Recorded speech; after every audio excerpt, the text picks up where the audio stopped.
Hey everybody, this is Pete and Andy Talk Ski on your TV. It just happened. We had Slopestyle World Championships go down earlier today. We are going to cover that.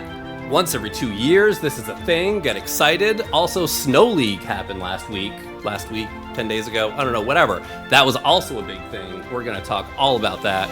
And also next week, we have halfpipe and big air. So we're going to give you our podium predictions for that set of World Championships. So Pete, oh my goodness. World Championships from Slope. It went down. They only do this once every 2 years. Were you excited? Was it everything you wanted it to be? That's a great first question. I personally was very excited. Coverage-wise, not as pumped. What do you mean? I don't know. It was hard to watch. The other thing that I'll point out, too, before I get into some ins and outs on the FIS side, is like our domestic, like the stuff that came out from the U.S. ski team. Again, we're seeing these like one-shot Instagram stories about, again, like you said, an event that happens every 2 years. Like, where's the hype about it? So it fell flat to me. Let me ask you this. When you watched it, did you watch it on Ski and Snowboard Live? Did you watch it like on the world stream on YouTube? How did you see it? I couldn't do the world stream deal, or I was blocked for that or something. So I was like ski and snowboard and then bounced around. I liked the highlight clips more than anything, just That's because fair. you got the announcer, you know. And so Max Moffat was one of your announcers, right? Yeah. Okay. That was a silver lining. I thought that was pretty sick. He did a great job. Agreed. I don't know. I've said this before, but I love watching him ski. So please keep skiing. But whenever you have the chance, jump in the booth. Yeah, it turns out he's good at that too. Yeah. Super, super good. Yeah, Totally that was agree. very entertaining. He knows exactly what's going on. And there was like this hype, you know, from his announcing that you were like, yeah, it got me more into it. And I was already really into it. This is true. But I don't want to stop your momentum. So what else did you think? Tell me about the contest. Okay, when you're in Silvaplana, it's a pretty set course there.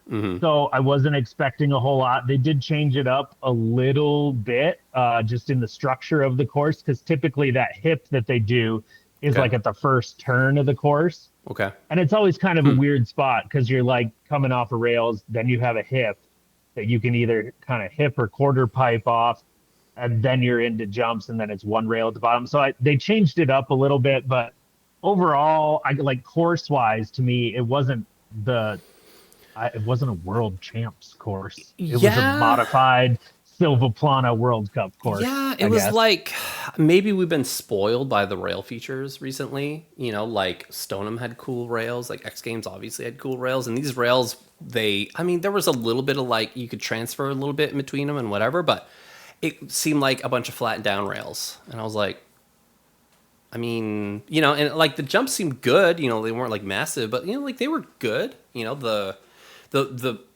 least cool feature for me was the like half pipe hip thing, because it seemed like it was micro. It was like, and here we're gonna jump into the kids park real quick and see what A-Hall can do here. You know, but like other than that, like everyone, dudes pretty much did like dub 10 out of it, and like or 12 like max. Like people were like, I don't really know what I can do with this, so I'm just gonna do the smallest double that I've done all year. And yeah, it was that. I agree that was a bummer. And again, it's like in the makeup of the course, they were like, well, we had a hip here and we're going to put it down here. And not very original, or maybe not well thought out if they didn't have the space to make it bigger than it was. Yeah. So can I give the people the podiums? Oh, please do. So ladies' podium was Mathilde Gremaud, Lara Wolf, Megan Oldman, and then Birk Ruud, Mac Forehand, and Alex Hall. So, Pete, is that her name? Is it Megan Oldman? Is that actually her name? Megan? I thought it was like Oldham, but not ham, but man. The announcer dude insisted on calling her Megan Oldman. Here we go, Megan Oldman. Pretty much the whole contest, and I'm just like, her name is clearly not that.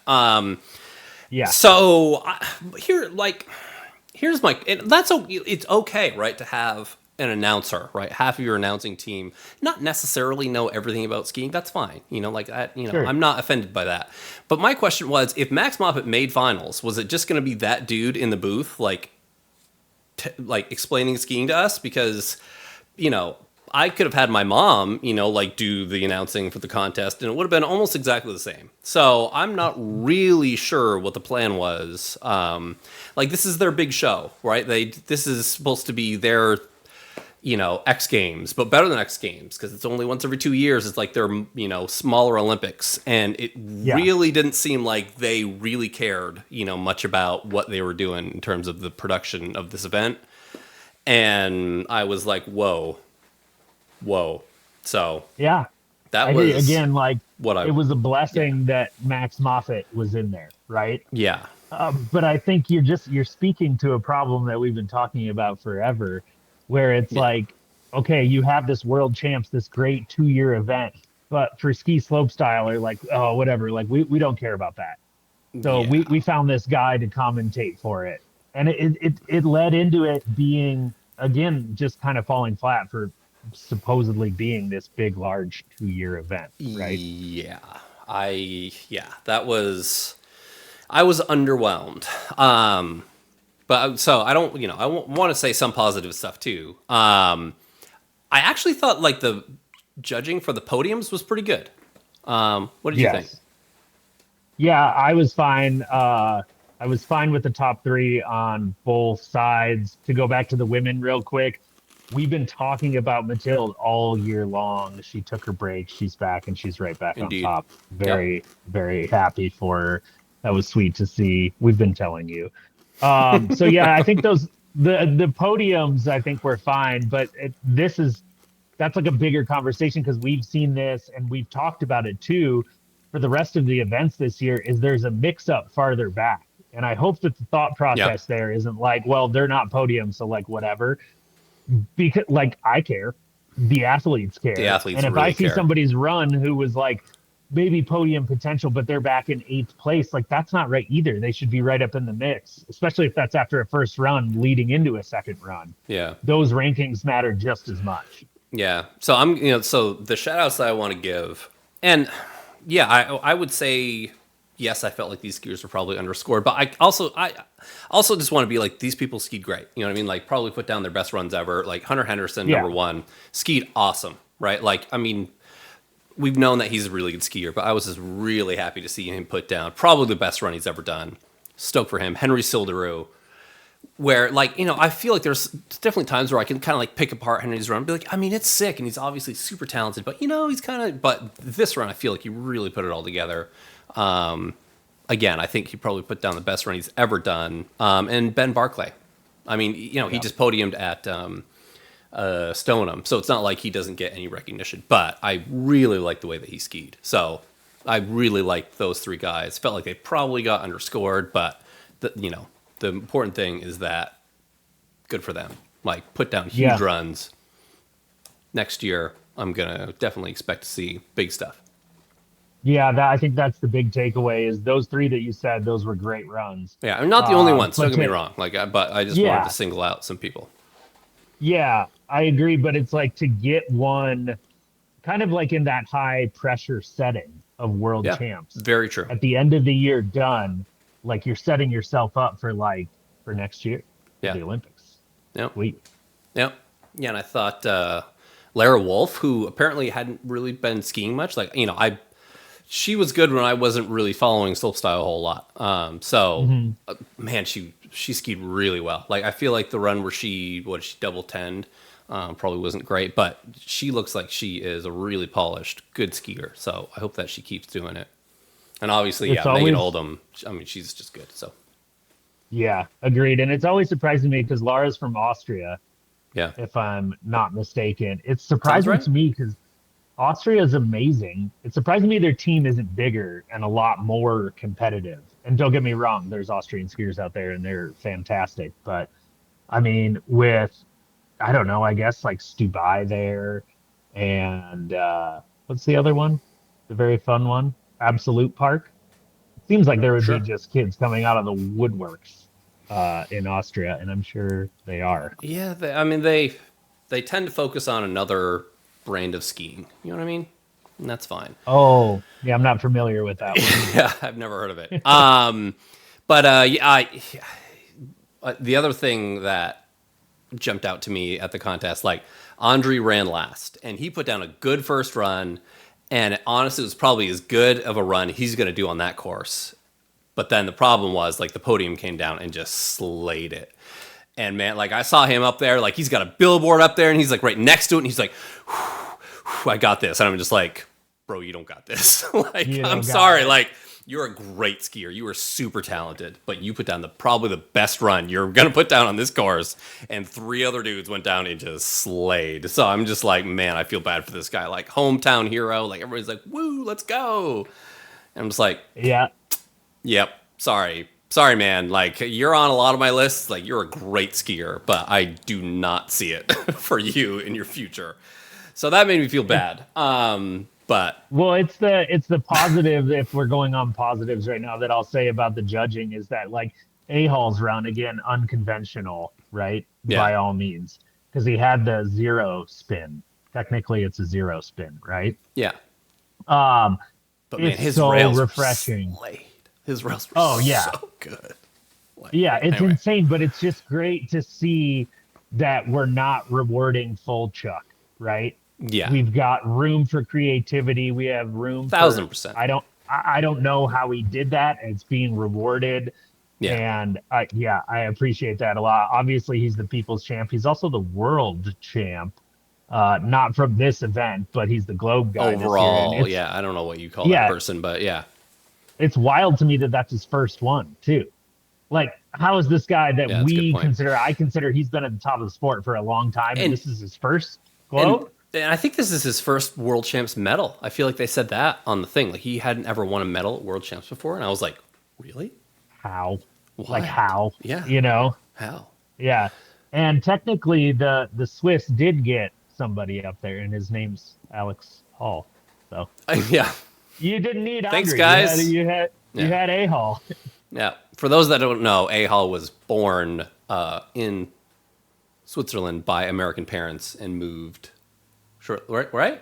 I mean, you know better than I do. No, I got a fact check. Fact check born me, in Alaska. In Alaska. I don't think I knew that.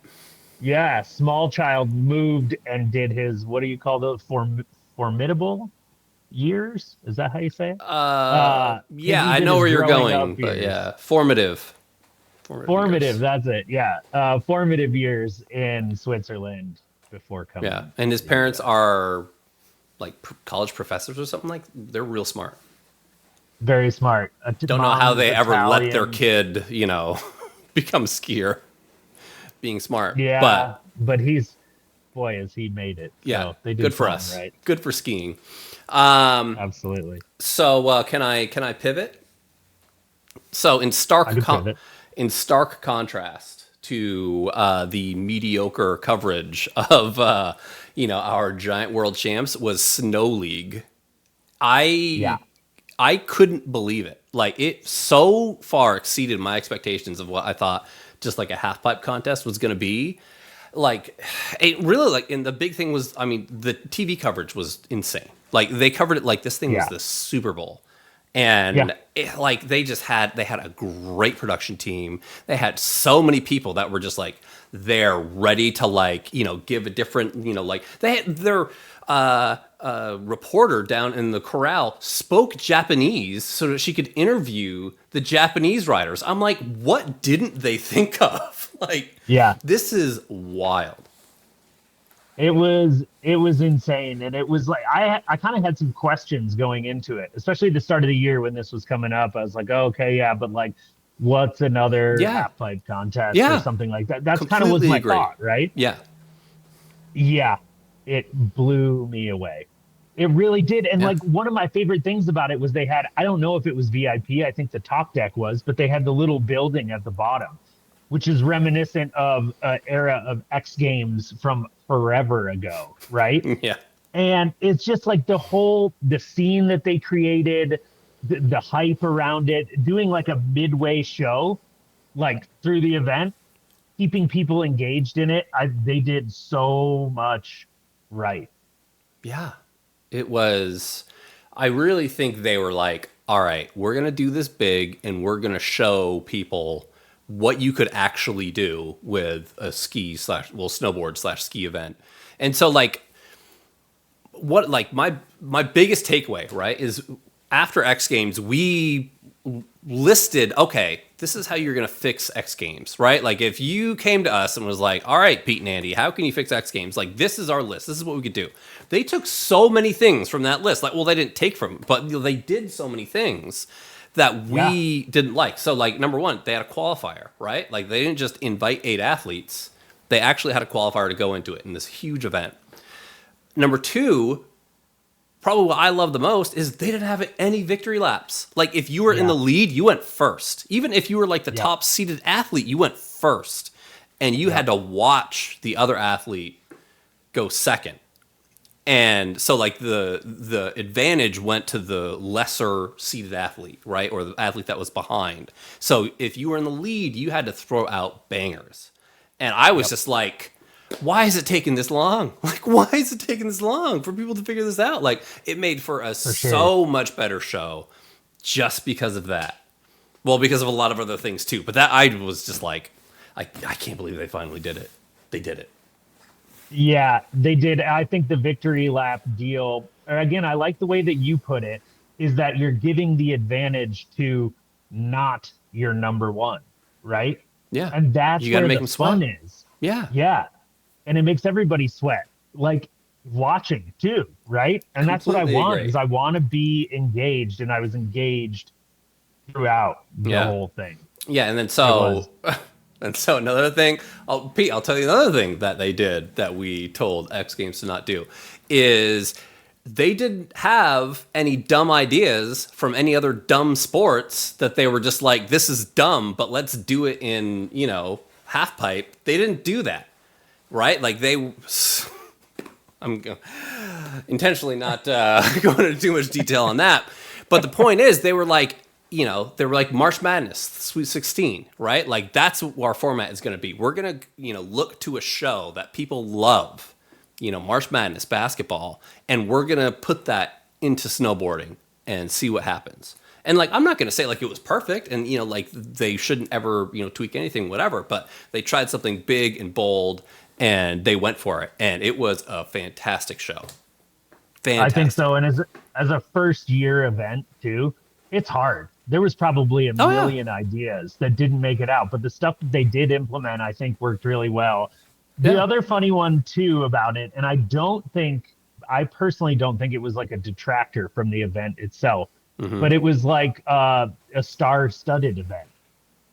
With like some Hollywood style people, right? Yeah, why not? People like that crap. That's where I ended up with it too. Because at first I was like, who cares? I don't care. I don't even know who these people are. And then later on, I'm like, no, you know what? This is cool because like, that's what people like. Yeah. They like the Hollywood stuff. And if you're just getting more eyes and more people to watch this event or watch, a snow sport in general, dude, thumbs up, keep going. That's awesome. Yeah. Invite more stars, Yeah, sure. Why not? Like, I mean, how many times do they show Taylor Swift at the Super Bowl? Like everybody else. So it's not like, they're showing up, skiing or snowboarding. Like, that's just what people like that crap. So, okay. I'm in. Yeah. I'm down. Yeah, I'm in too. You know who might not be in on this? Who's that? I don't know. Maybe an event that would like compete against this. It's like happened in January.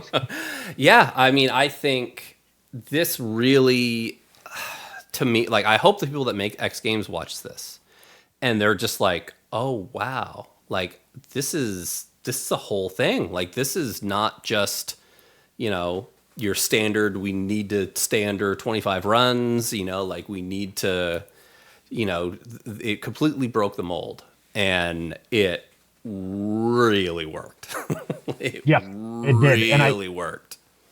Again, I want to see X Games continue. I love the X Games, right? Yeah. I don't want to see them copy paste Snow League into what they do next year. right? Yeah. I think that's like too big of a change maybe, and I think it would take away from what X Games is. Like we can let Sure. Snow League be Snow League. Yeah. And Two we different can things. still have a good X Games deal. So I don't want to see a copy paste scenario there, but boy, take some notes for sure. Yeah. Put them into Chat GPT and see what it comes up with. Completely agree. And just like, yeah, I don't know, like, break the mold, like what you said. Like, do big things that, aren't stupid ideas. And you know what? It's going to be a really good show. So, yeah, that was, yeah, I honestly couldn't believe my eyes. They can't believe this is a thing that they did. So, yeah, I'm excited to see what they do next year. And yeah, X Games needs to, they need to work on their situation. And they are. For sure. It's good. They are. And I think we kind of have to give a shout out to snowboarding because they're leading the charge on some of these changes. And I also like the inclusion of ski into it, right? So Snow League will have skiing next year. Yeah, that's what I was going to ask you. Yeah. And the other one that's out there that's coming up real soon is Natural Selection in Alaska, the ski event, right? Notoriously Travis Rice's snowboard event, and it's opening up to skiing. It's giving us another platform, and you talk about production quality there. You're getting like amazing drone shots of people like straight ripping in the coolest places ever. It's like a live movie, you know what I mean? And it's amazing. So I'm very excited to see what that does for us on the free ski side, and also hope that it can motivate other formats of competitions out there. It's wild to me that this year where we probably have had like the worst X Games we've had in a while. We're gonna have next year. We're gonna have Snow League and Natural Selection, and they are gonna push X Games and be like, okay, guys, like that's a neat show that you've had for the past 20 years that hasn't really changed a whole lot. But so check these events out. So yeah, it's an exciting time to be a watcher of skiing. Well, and we have a thing called the Olympics next year as well, but we all know what that's going to be. So I'm just excited to see what people are going to do to move these shows forward. You know what I mean? Like I love it. Absolutely. And I think if you look at the depth of the fields right now, both slopestyle, halfpipe, right, they're huge. But having these extra events that are kind of added in that are like a big deal too. I'm not saying it's going to give more opportunities. You're still going to have your like top of the top that's going to compete in those. But I don't know. I guess at the end of the day, more events over less events. It's cool. Yeah. Show us what you can do to make skiing and snowboarding look interesting. You know what I mean? Like just do something different. Do something interesting. All right. Well, please. Should we now preview how wonderful and amazing the Halfpipe World Championships will be? Right? Yeah, this is because they can't. This is gonna be. They can't screw that up, right? No, they can't. And I think regardless again of like coverage, announcing, whatever, we're in for a super show for Halfpipe. Like, I don't know. All the training videos that have been out there, it looks like a bunch of people have been in locks. Yeah. I have been just like kind of mind blown for a week, 2 weeks So you've heard me, Pete, basically say how incredible Finley Melville Ives is for a long time. A couple times, yeah. The training videos he's put out, I'm just like, okay. Like, this kid is not human. So, I mean, just really two things. So he is doing switch right double 10 now, like in his run, like just like in a run. Like he's doing like, double, double, double, switch double 10, double, double, double. And it's just like, all right. So he's got both switch doubles on lock now. He's the only skier right now that has that. But he also did the white whale of halfpipe ski tricks, and that's a switch double 14. And I realize that most people don't know what that is and whatever, but people have been trying to do this trick since I was coaching, right? Like this has been like, 2 Olympic cycles of people trying to do switch double 14, and it's just really hard. And he just did it. Like he just dropped in and did it. And I was like, okay. And so, I'm just like, I assume judges have some kind of clue how hard this trick is, right? Like, I just assume. But, like, if he does, like, all this, his run and switch double 14, like, it's just over. Like, for me, I'm just like, well, and everyone can go home now. And I'm just worried that judges are going to be like, yeah, but, like, his grab wasn't perfect. And, like, anyway, so I'm going to stop talking now. I like that you called the switch 14 the white whale. I think you're right about it. And yeah, that's a valid point. And I think that's where it takes having a judging panel that has skied or just understands. Like, that level of difficulty is insane. There's a reason that that's not in 3, 4, 5, 10 people's runs, right? Yeah. So I hope that it gets what it deserves. The flip side of that is there was also a switch triple that was done, right? Luke? Yes. And so that's another one where I see if like that comes out, it's like, well, then you have the flip power. That's like, he did 3 flips in the half pipe and landed it in a run. So like that has to go go up here. But the switch 14 is on the same level. So for me, and this is my personal opinion, like, switch alley-oop triple is insane, like incredible. It's awesome. To me, switch double 14 is harder. Yeah. But I can't do either of them, so it doesn't really matter what I think. Ask the athletes which one they think is harder. But in my opinion, because like people have been talking about triples, and like people have done a couple and whatever, but like, I don't know. It's just the level of excitement anyway. But to me, I'm just like, the switch triple was awesome, and I loved it. But mine was blown on how easy that switch double 14 went down anyway. Yeah, I hear you. I'd say the triple is kind of like for the fans almost. Yeah.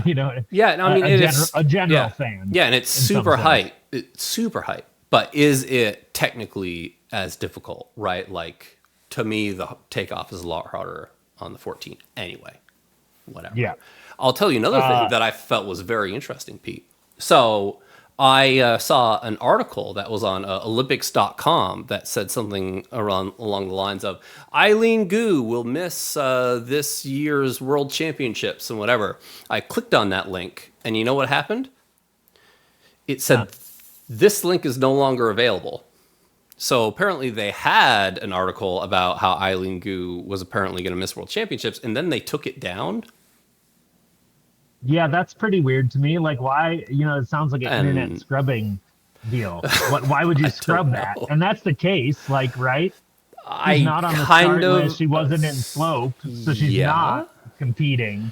Yeah, I don't know what was in the article because I didn't get to read it, but I was just like, why would we just take this down? Like, yeah. So I'm not going to, guess as to what happened there, but it's weird. So that's weird. I have a guess too, but I don't need to say it. I think that's exactly what I'm thinking. People might get the implication there, but yeah, I was just like, I don't know, like, just if it's a thing, like, yeah, I mean, just I want, I'd like to know. I'd love her to compete. That's what I want to happen.